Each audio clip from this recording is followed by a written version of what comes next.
Yes, so today's topic is transpose of matrix. Fine. तो transpose of matrix को हम कैसे रिप्रेजेंट कर सकते हैं? यदि मान लीजिए हमारे पास कोई एक मैट्रिक्स है ए, जिसका कोई एलिमेंट है ए आई जे और इसका ऑर्डर है एम इंटू एन, तो जो ट्रांसपोज ऑफ मैट्रिक्स होगा, जिसको हम ए डैश और ए टी से रिप्रेजेंट करते हैं, ये होगा ए जे आई। मतलब कि जो रो है वो कॉलम बन जाएगा और जो कॉलम है वो रो बन जाएगा और एन इंटू एम इसका ऑर्डर हो जाएगा। फॉर एग्जाम्पल, यदि हम कोई एक मैट्रिक्स लेते हैं, लेट से ये आपकी कोई एक ए मैट्रिक्स है 2 1 3 1 4 6, लेट से हमने ये कोई मैट्रिक्स बनाई है, तो अगर यदि हमारे को इसका ए ट्रांसपोज निकालना है, जिसको हम ए डैश से भी रिप्रेजेंट कर सकते हैं, तो जो कॉलम है वो रो बन जाता है और जो रो है वो कॉलम बन जाता है। मतलब कि 2 1 1 4 एंड 3 6,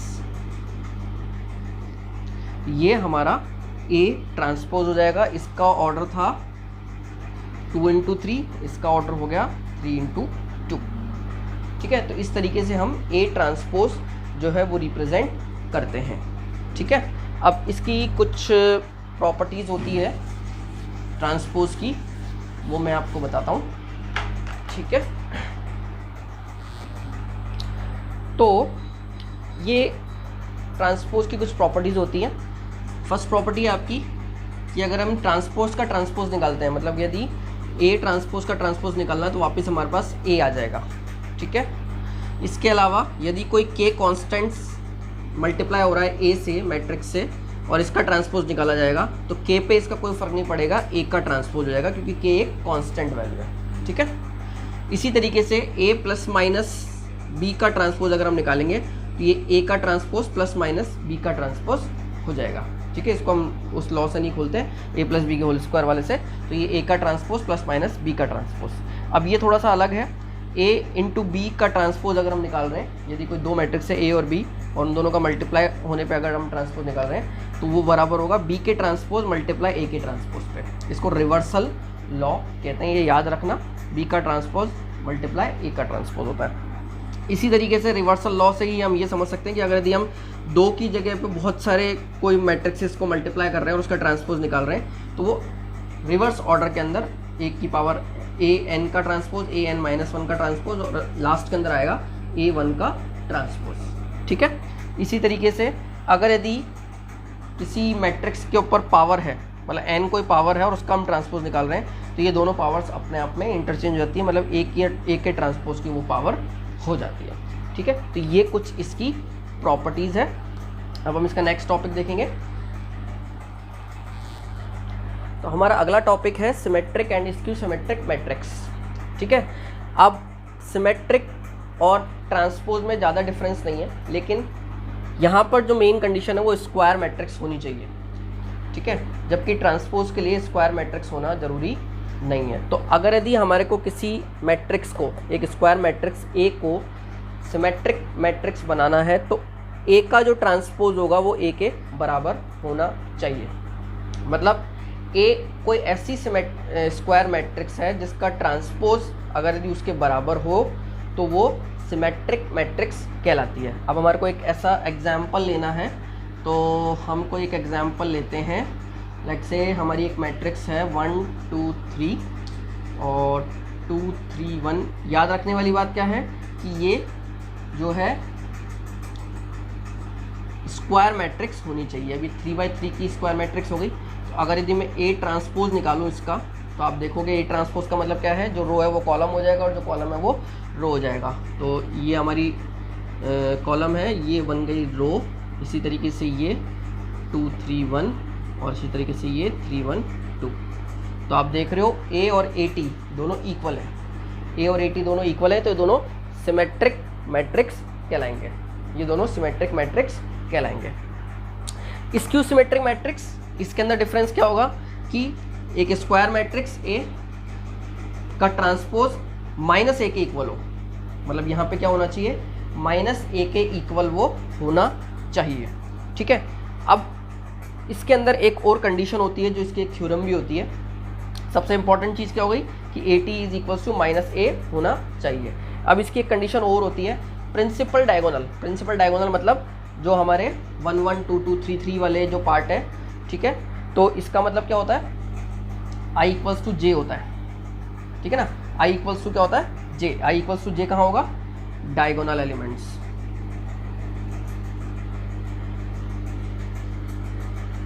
डायगोनल एलिमेंट्स के ऊपर i इक्वल्स टू जे होता है। That means a of i equals to minus a of i होगा अगेन, क्योंकि ये है a और i j इक्वल है, तो ये होगा। तो अब इसको मैं कैसे लिख सकता हूँ, 2 of a of i equals to 0, या फिर a of i equals to 0। That means जो हमारी स्क्यू सिमेट्रिक मैट्रिक्स होती है उसके अंदर जो प्रिंसिपल डायगोनल होता है उसकी वैल्यू 0 होती है, उसकी वैल्यू क्या होती है, 0 होती है, ठीक है। तो अगर हम ऐसी कोई एक मैट्रिक्स लिखना चाहें तो हम लिख सकते हैं, ये तो हमारे एलिमेंट्स हो गए 0, ये तीनों एलिमेंट्स तो होंगे 0 जो प्रिंसिपल डायगोनल के ऊपर आ रहे हैं, ठीक है।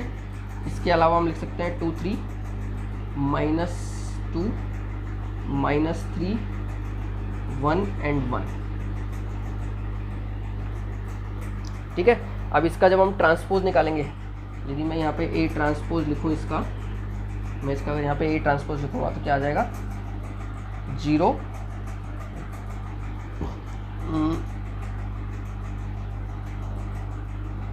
-2 -3,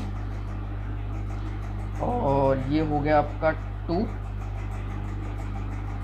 0 1, ठीक है, और जो है 3 1 0, ठीक है। ये तो A ट्रांसपोज हुआ, लेकिन इसको सिमेट्रिक मैट्रिक्स के लिए क्या होना चाहिए, माइनस होना चाहिए, तो इसको हम माइनस कॉमन ले लेंगे।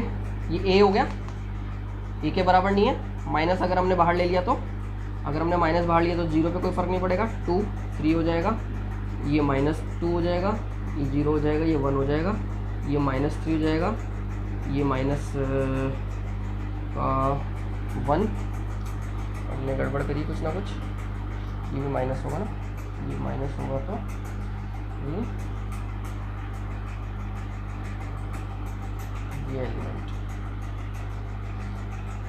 ये एलिमेंट हो गया प्लस, और ये हो गया आपका माइनस, और ये हो गया 0, ठीक है। तो ये देखो, ये इसके बराबर हो गया। अगर हमने माइनस कॉमन ले लिया, दैट मीन्स ये स्क्यू सिमेट्रिक मैट्रिक्स है। A ट्रांसपोज अगर -A के बराबर हो तो ये माइनस और ये A, ठीक है। तो इस तरीके से हम स्क्यू सिमेट्रिक मैट्रिक्स निकाल सकते हैं। अब ये एक इम्पॉर्टेंट चीज़ है, ये आपके पास में एज अ थ्योरम भी आ जाती है प्रूफ करने के लिए। तो आपको इस तरीके से इसको प्रूफ करना है कि प्रिंसिपल डायगोनल के जितने भी एलिमेंट्स होंगे वो सब 0 होंगे, ठीक है। अब इसके अंदर कुछ 2 थ्योरम्स और हैं जो इम्पॉर्टेंट है, वो भी हम देख लेते हैं साथ के साथ, उनको भी हम दोनों को डिस्कस कर लेते हैं। तो इसमें आपकी पहली थ्योरम क्या कहती है, for N E square matrix A with real number entries, उसके अंदर जो एंट्रीज है वो रियल नंबर्स की होनी चाहिए। A + AT जो होगा वो सिमेट्रिक मैट्रिक्स होनी चाहिए, और A - AT skew symmetric matrix होनी चाहिए। ये हमारे को प्रूफ करना है, ठीक है। अब हमने क्या किया, एक कोई B मैट्रिक्स मान ली, let B equals to A + AT, B equals to हमने मान लिया A + AT। अब सिमेट्रिक मैट्रिक्स निकालने के लिए हमारे को इसका B ट्रांसपोज निकालना पड़ेगा। B ट्रांसपोज अगर हम निकालते हैं तो ये हो जाता है, ठीक है। अगर हम इसको करेंगे, अभी हमने प्रॉपर्टीज के अंदर पढ़ा था A of t plus A of t का t, that means A of t plus A, क्योंकि ट्रांसपोज का ट्रांसपोज क्या होता है A, और ये हमारा किसके बराबर हो गया, B के बराबर हो गया। तो B ट्रांसपोज किसके बराबर आ रहा है, B के बराबर आ रहा है, दैट मीन्स ये क्या हो गया, सिमेट्रिक, ये हो गया सिमेट्रिक, ठीक है। इसी तरीके से हमने एक मैट्रिक्स ले ली C A - AT, ठीक है। अब इसका भी ट्रांसपोज निकालना पड़ेगा, अगेन वो चीज़ A ऑफ t, और जब इसका ट्रांसपोज निकालेंगे तो ये हो जाएगा -AT ऑफ t तो ये ए टी माइनस ए हो गया, और इसका जब हम माइनस कर लेंगे minus A minus A T, तो ये सी टी का इक्वल्स टू क्या हो गया, माइनस सी हो गया, माइनस ऑफ सी, ये सी के बराबर है, ठीक है। तो ये हो गया स्क्यू सिमेट्रिक, ये हो गया स्क्यू सिमेट्रिक। तो हमने प्रूफ कर दिया कि ए मैट्रिक्स के लिए यदि हम ये लेते तो सिमेट्रिक होता है, और ये होता है तो स्क्यू सिमेट्रिक होता है, ठीक है। तो ये आपकी फर्स्ट थ्योरम है, इसको याद रखिएगा, इंपॉर्टेंट है, ठीक है। अब हम सेकंड थ्योरम देखेंगे।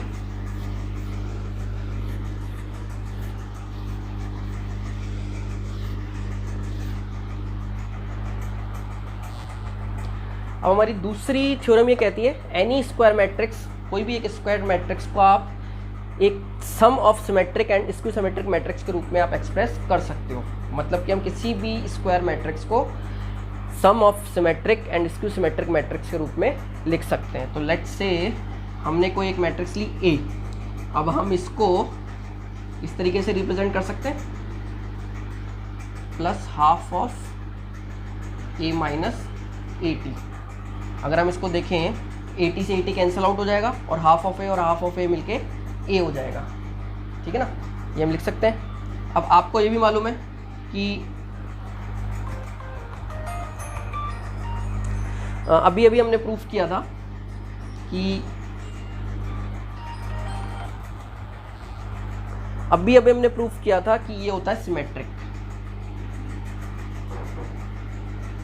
और ये होता है स्क्यू सिमेट्रिक।